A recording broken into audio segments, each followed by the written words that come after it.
and sisters, some people have a fatalistic attitude towards death.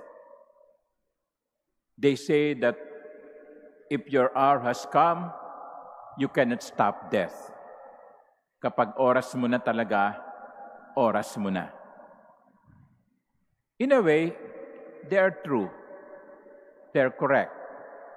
Because no matter what we do, if death comes to us, we cannot stop it. Yung ang iba, no? Ang katwiran bakit ako magda-diet? Bakit ako mag-iingat sa aking kalusugan? Kung darating naman ng kamatayan, patay kung patay. Meron akong kilala na hindi na kumakain ng red meat kasi nga gusto niya ng healthy living. Sabi niya, kapag nakakaamoy ako ng barbecue, yung binabarbecue, halos masuka ako. Namatay siya. Alam niyo kung ano yung kinamatay? Nasunog yung bahay niya. Nasunog siya sa loob ng bahay. Pag oras mo na, oras mo na. Dahil wala tayong kontrol sa buhay natin. Merong mga tao gusto nang mamatay, pero hindi pa kinukuha ng Diyos. Merong mga tao na gusto na ng pamilyang mamatay yun, no? Kailan ba mamamatayan? Tagal naman. Pero buhay pa. At merong mga tao na ginawa ang lahat, gumastos para gumaling, pero namatay pa rin. It means that we do not have control over our lives. I am not saying na huwag kayong mag-alaga sa inyong katawan. I am not saying na huwag ninyong alagaan ang inyong kalusugan. Alagaan nyo ang inyong kalusugan. Mag-diet kayo kung kinakailangan. Mag-exercise. Pero huwag nating kalilimutan, ang buhay natin ay wala sa ating mga kamay. Ang Diyos ang magdidesisyon kung kailan tayo kukunin.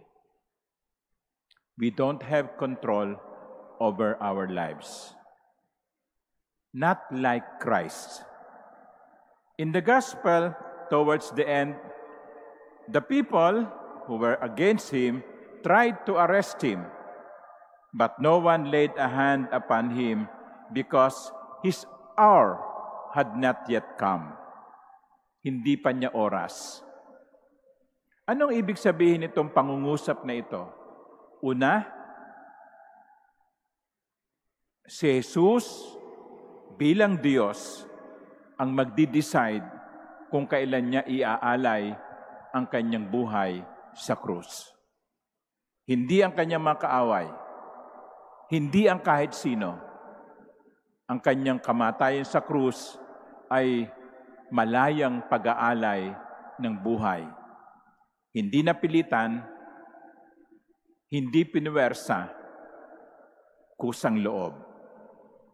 Kaya makikita natin we can see the nobility of his death because it was a free acceptance, a free offering of one's self. Si Jesus ay namatay sapagkat ginusto niyang mag-alay ng buhay. That's the first. The second reminder of this sentence is God is in control. God is in control. God is not forced to act,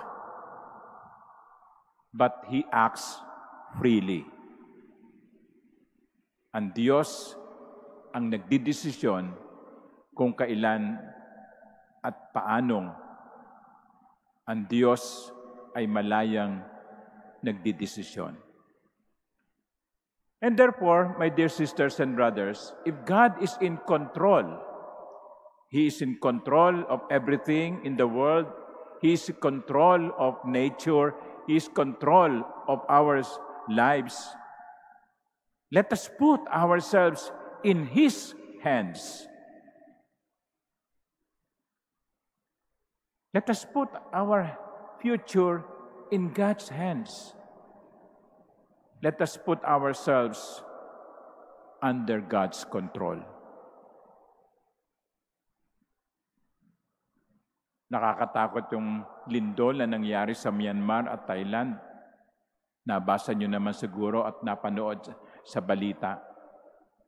Kaya muling nanariwa sa isip natin yung Big One. Ano ang mangyayari kung ito'y mangyari sa Pilipinas? Wag nawa sana. Wag naman sana.